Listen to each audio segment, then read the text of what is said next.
Good morning everyone.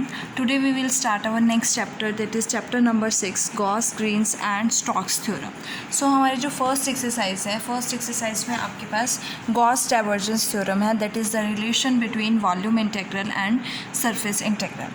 सो इसकी statement देखो क्या है कि अगर आपके पास v जो है capital V volume bounded by closed piecewise smooth curve S and f vector which is a function of x y and z, एक वेक्टर फंक्शन है जो कि कंटिन्यूस है और फर्स्ट ऑर्डर पार्शियल डेरिवेटिव भी इसके जो है has continuous first order partial derivatives in capital V. Then हम वॉल्यूम इंटीग्रल को सरफेस इंटीग्रल में राइट कर सकते हैं या कन्वर्ट कर सकते हैं, और सरफेस इंटीग्रल को वॉल्यूम इंटीग्रल में. किस तरह से? Because according to this theorem volume integral del dot F vector means divergence of F vector का जो वॉल्यूम इंटीग्रल है वो किसके इक्वल होगा? F vector dot N cap का जो सरफेस इंटीग्रल होगा, जहाँ यहाँ पे एन कैप जो है आपके पास आउटवर्ड यूनिट नॉर्मल है to the surface S. Means surface S पे जो नॉर्मल वेक्टर है उसका जो नॉर्मल है उसका यूनिट वेक्टर जो है आपके पास एन कैप है.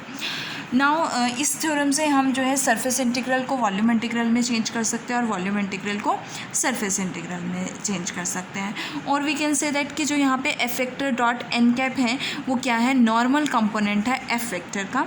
सो हम डाइवर्जेंस थ्योरम को इस तरह से भी स्टेट कर सकते हैं कि surface integral of the normal component, ये नॉर्मल कंपोनेंट बन गया तो किसका सरफेस इंटीग्रल हो गया? नॉर्मल कंपोनेंट का. So we can say that the surface integral of the normal component of a vector function f taken over a closed surface S is equals to the volume integral of divergence of f vector taken over the volume V enclosed by the surface S. ये आपके पास divergence Gauss divergence theorem है. अब इसी का Gauss divergence theorem में अगर मैं Cartesian coordinates में लिखना चाहती हूँ तो किस तरह से राइट करेंगे? लेट अस सपोज दैट कि एफ वेक्टर आपके पास क्या है? f1 i cap plus f2 j cap plus f3 k cap, और डेल आपके पास क्या होता है? Curl by curl x i cap plus curl by curl y j cap और plus curl by curl z k cap. तो dot product क्या हो जाएगा? डेल डॉट एफ वेक्टर क्या हो जाएगा? Curl f1 by curl x plus curl f2 by curl y and plus curl f3 by curl z. तो left hand side में आपके पास क्या आएगा? Curl f1 by curl x plus curl f2 by curl y plus curl f3 by curl z. तो change in volume dv क्या बनेगा? dx dy and dz. Similarly right hand side में देखो एन कैप जो है, N cap के लिए suppose alpha beta gamma जो है एंगल्स बना रहा है यूनिट नॉर्मल वेक्टर के साथ with the positive direction of x axis. तो एन कैप क्या बनेगा उसके according? Cosine of alpha I cap plus cos beta J cap plus cos gamma के कैप. तो यहाँ से एफ वेक्टर के साथ डॉट प्रोडक्ट करोगे तो क्या आएगा? f1 cos alpha plus f2 cos beta plus f3 cos gamma और साथ में ds. And as you know that surface integral को जब आप इसमें राइट करते हो तो कॉस अल्फ़ा ds किसके इक्वल हो जाता है? dy dz के. कॉस बीटा ds किसके इक्वल हो जाता है? dz dx के जब आप प्रोजेक्शन लेते हो. और कॉस गामा किसके इक्वल हो जाता है? f dx dy के इक्वल हो जाता है. सो ये हमारे पास क्या हो गई है? Divergence theorem in Cartesian coordinate जो हमें प्रूफ करनी है. अब हमें डाइवर्जेंस थ्योरम का जो है प्रूफ करना है तो सबसे पहले कंसिडर कर लेते हैं कि एफ वेक्टर आपके पास क्या है? f1 i cap plus f2 j cap plus f3 k cap. जहाँ पे f1 लिख लेते हैं, let f vector is equals to f1 i cap plus f2 j cap plus f3 k cap. और यहाँ पे जो f1 f2 f3 हैं and their derivatives in any direction finite and continuous हैं. एस हमने कोई क्लोज सरफेस लिया है such that any line drawn parallel to the coordinate axis does not cut S in more than 2 points. कि S हमने एक ऐसा close surface लिया है कि कोई भी लाइन अगर हम किसी भी कोऑर्डिनेट एक्सिस के पैरेलल ड्रॉ करेंगे तो वो उस सरफेस को 2 पॉइंट से ज़्यादा जो है कट नहीं करेगा. आर अगर मैं एक ऑर्थोगोनल प्रोजेक्शन ले लेती हूँ एस की ऑन एक्स वाई प्लेन, ये इस सरफेस एस की मैंने एक ऑर्थोगोनल प्रोजेक्शन ली है, किस प्लेन में ली है, एक्स वाई प्लेन में ली है। Any line parallel to z axis, कोई भी लाइन जेड एक्सिस के पैरेलल, एक्स वाई प्लेन में ली है तो कोई भी लाइन जेड एक्सिस के पैरेलल होगी through a point of R, वो बाउंड्री एस की बाउंड्री को सिर्फ 2 ही पॉइंट्स पे क्या करेंगे, मीट करेंगे, not more than 2 points. Let upper, हमने इसमें क्या करना है, इस एस में हमने 2 पोर्शंस ले लेते हैं, एक अपर पोर्शन और एक लोअर पोर्शन। ये हमने अपर पोर्शन ले लिया, ये हमने लोअर पोर्शन ले लिया। तो S1 को हमने अपर पोर्शन से डिनोट किया है, S2 को लोअर पोर्शन से डिनोट किया है। रिस्पेक्टिव इसकी इक्वेशंस क्या होंगी, यहाँ पे z is equals to phi 1 x, y और z is equals to phi 2 x, y, और यहाँ पे phi 1 जो है वो less than equals to greater than equals to phi 2 होगा, क्योंकि ये हमने अपर पोर्शन के लिए लिया है और phi 2 हमने लोअर पोर्शन के लिए लिया है। अब हमें फाइंड आउट करना है, अब 1 बाय 1 हम इसको फाइंड आउट करते हैं। तो सबसे पहले मैं फाइंड आउट करती हूँ volume integral curl F3 divide by curl Z dV which is equals to, देखो किसके इक्वल आएगा, dV किसके इक्वल है, dx dy dz के इक्वल है। तो curl F3 by curl Z क्या हो जाएगा, dx dy dz हो जाएगा। अब सबसे पहले मैं z के रिस्पेक्ट में अगर इंटीग्रेट करना चाहूँ तो मैं इसे z के रिस्पेक्ट में इंटीग्रेट करूँगी, तो मेरे पास क्या आएगा, यहाँ से integral curl F3 by curl Z और dz, ये इंटीग्रल बनेगा आपके पास phi 1 to phi 2 to, because phi 2 is less than phi 1, तो phi 2 to क्या कहाँ जाएगा, ये phi 1 जाएगा। That is z is equals to phi 2 to z is equals to phi 1, तो यहाँ पे dy dx हो जाएगा। अब इसको हम इंटीग्रेट करेंगे तो हमारे पास क्या आएगा, F3 आएगा। So we get double integral that is F3 x, y, z, और यहाँ से क्या बनेगा, phi 2 से phi 1 that is of x, y dx dy। Substitute करोगे आपके पास क्या टर्म आएगी, दैट इज़ z के प्लेस पे करना है तो F3 x, y, phi 1 और minus F3 x, y, phi 2 और यहाँ से dx dy हो जाएगा। So now let us take n1 cap, हमने क्या लिया है, n1 cap unit outward unit normal vector लिया है अपर सरफेस S1 पे, और जो के कैप के साथ क्या एंगल बना रहा है, गामा 1 एंगल बना रहा है। तो अगर मैं dx dy प्रोजेक्शन लेती हूँ ds1 की, अगर मैं प्रोजेक्शन dx dy में लेती हूँ xy प्लेन पे, तो मेरे पास किसके इक्वल आएगा, cos, that is dx dy किसके इक्वल हो जाएगा, cos गामा 1 ds1, और cos गामा 1 क्या है, angle between gamma n1 and n1 cap and k cap, तो मैं लिख सकती हूँ इसको n1 cap dot k cap.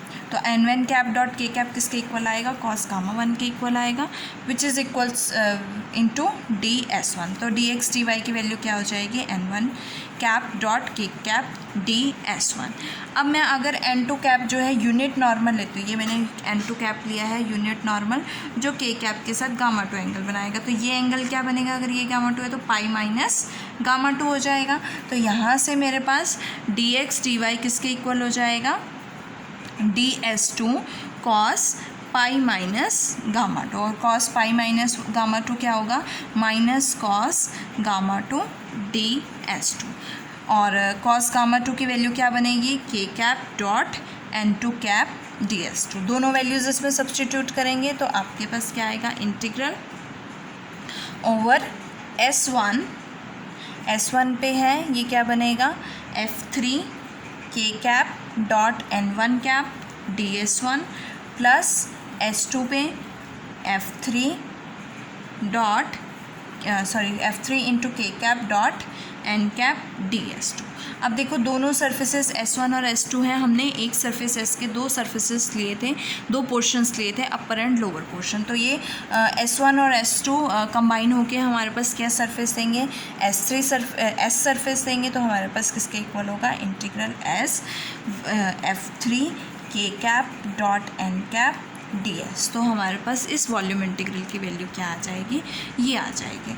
Similarly अगर मैं curl F2 by curl z की वैल्यू फाइंड आउट करूँ, means volume integral curl F2 by curl z dv, तो मेरे पास क्या आएगा, surface integral F2 j cap dot n cap ds। Similarly F1 के लिए क्या हो जाएगा यहाँ पे, i cap dot n cap ds, और तीनों को कंबाइन करोगे, प्लस करोगे, तो आपके पास जो लेफ्ट हैंड साइड टर्म बनेगी, देखो तीनों को अगर मैं प्लस करूँ, देखो यहाँ से क्या बनेगा, पहले तो F1 के लिए देख लेते हैं, v कर्ल F1 बाय, यहाँ पे तो y है और यहाँ पे x आ जाएगा, dv is equals to surface integral F1 i cap dot N cap ds। तीनों को ऐड कर दो, इन तीनों इक्वेशंस को ऐड करोगे, लेफ्ट हैंड साइड में वॉल्यूम इंटीग्रल है, क्या बनेगा, curl F1 by curl x plus curl F2 by curl y plus curl F3 by curl z, और यहाँ से dv which is equals to surface integral है, हमारे पास क्या आएगा, F1 i cap plus F2 j cap plus F3 k cap, और इसका डॉट प्रोडक्ट किसके साथ होगा, n कैप के साथ होगा, और into ds which is equals to surface integral f vector dot n cap ds। इसको मैं लिख सकती हूँ ना, ये f वेक्टर है तो f vector dot n cap, तो वॉल्यूम इंटीग्रल सरफेस इंटीग्रल में चेंज हो गया, और यही आपके पास डाइवर्जेंस थ्योरम है और ये प्रूव हो जाती है। सो इस थ्योरम से हम जो है वॉल्यूम इंटीग्रल को सरफेस इंटीग्रल या सरफेस इंटीग्रल को वॉल्यूम इंटीग्रल एक्सप्रेस कर सकते हैं। नाउ अब हमारे पास कुछ डिडक्शंस हैं गॉस डाइवर्जेंस थ्योरम की। सो हमारी फर्स्ट डिडक्शन क्या है, prove that surface integral F vector cross N cap D S किसके इक्वल है, negative of volume integral curl F vector D B के, और यहाँ पे एन कैप क्या होगा, unit normal, same outward direction में यूनिट नॉर्मल होगा to the surface S. So let us consider capital F vector जो है, मैंने कोई वेक्टर पॉइंट फंक्शन ले लिया है। So by Gauss divergence theorem F vector surface integral of F vector dot N cap D S किसके equal हो जाएगा, volume integral V divergence of F vector D V. Let us suppose that F vector को हम consider कर लेते हैं A vector cross F vector, जहाँ पे ए वेक्टर कोई भी आर्बिट्रेरी कांस्टेंट वेक्टर है, तो सब्सटीट्यूट करोगे आपके पास सरफेस इंटीग्रल क्या हो जाएगा, A vector cross F vector dot N cap D S which is equals to volume integral del dot F cross A cross F vector हो जाएगा, और यहाँ से क्या बनेगा, डी बी बनेगा। अब देखो ए डेल डॉट, अगर मैं del dot A cross F vector की बात करूँ तो डेल डॉट, यहाँ लिख लेते हैं, del dot A cross F vector किसके इक्वल होता है, F vector dot del cross A vector minus A vector dot del cross F vector. तो यहाँ से ए वेक्टर कांस्टेंट है तो डेल क्रॉस कर्ल क्या हो जाएगा, ज़ीरो हो जाएगा, तो ये टर्म क्या हो गई, ज़ीरो हो गई, तो हमारे पास क्या आएगा, minus A vector dot del cross F. तो मैं इसको क्या लिख सकती हूँ, minus A vector dot del cross F. तो यहाँ से surface integral S A vector cross F vector dot N cap D S किसके इक्वल हो जाएगा, volume integral negative sign A vector dot del cross F vector into D V के equal हो जाएगा।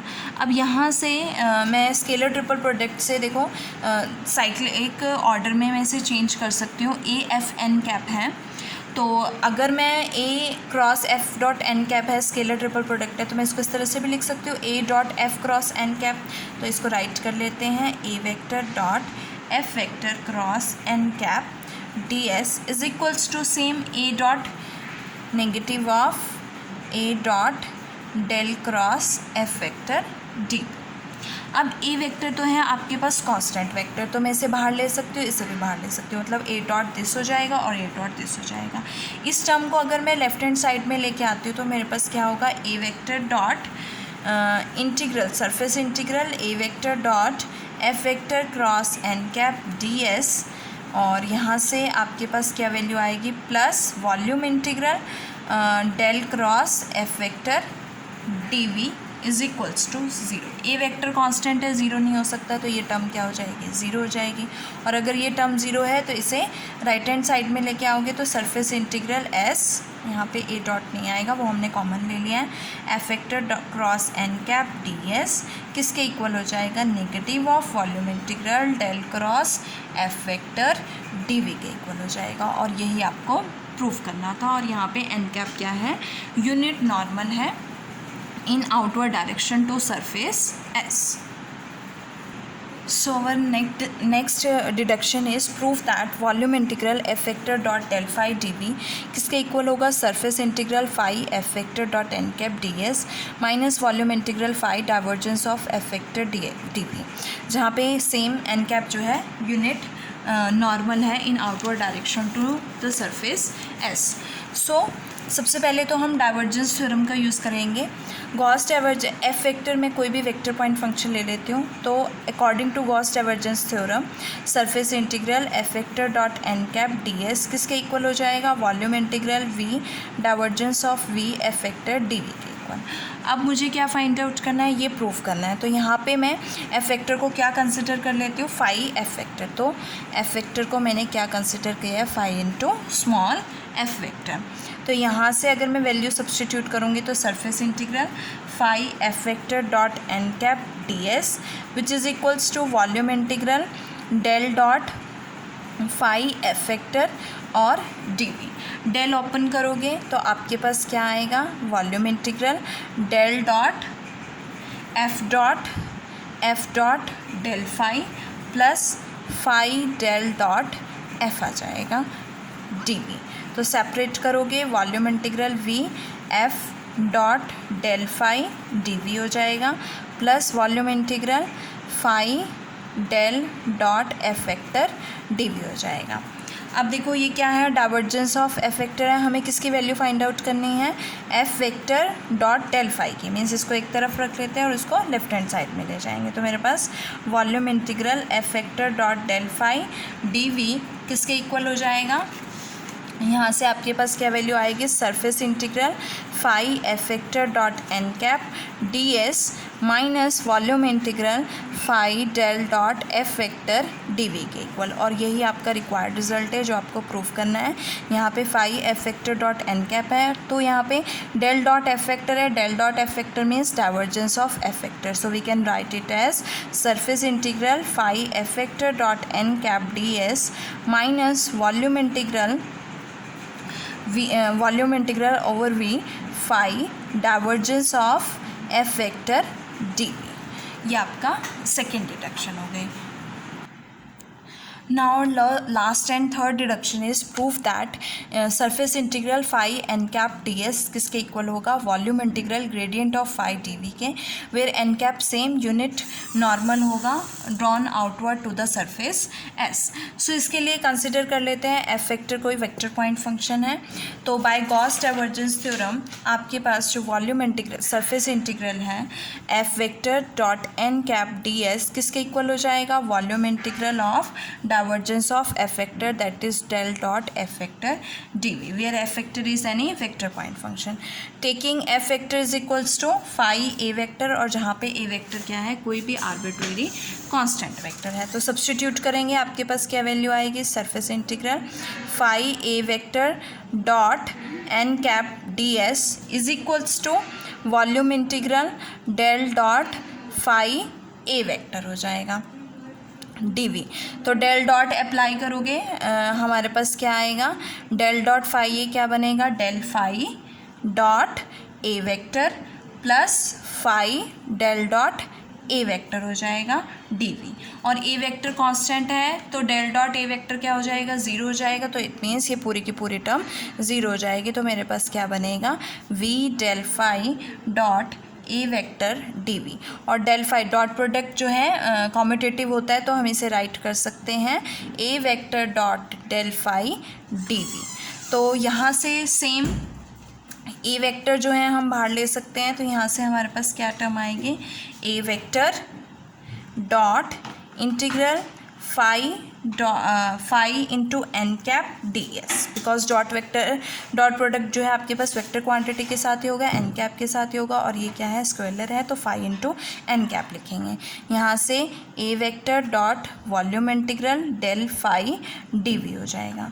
Left hand side में लेके आओगे तो आपके पास ए वेक्टर डॉट जो है कॉमन आ रहा है, तो surface integral S phi N cap D S minus volume integral del phi D V is equals to zero. अब देखो ए वेक्टर जो है कांस्टेंट है, तो ए वेक्टर तो ज़ीरो नहीं हो सकता है, तो हमारे पास ये टर्म ज़ीरो हो जाएगी, और अगर ये टर्म ज़ीरो हो जाएगी, इसे राइट हैंड साइड में लेके आओगे तो आपके पास क्या आएगा, phi N cap D S is equals to volume integral del phi D V, और डेल फाई क्या होता है, ग्रेडियंट ऑफ फाई होता है, it means we can write it as volume integral of gradient phi D V किसके equal होगा, surface integral phi N cap D S के equal होगा। ये हमारी कुछ डिडक्शंस थी गॉस डाइवर्जेंस थ्योरम से रिलेटेड, तो नेक्स्ट वीडियो में हम एग्जाम्पल्स करेंगे इससे रिलेटेड।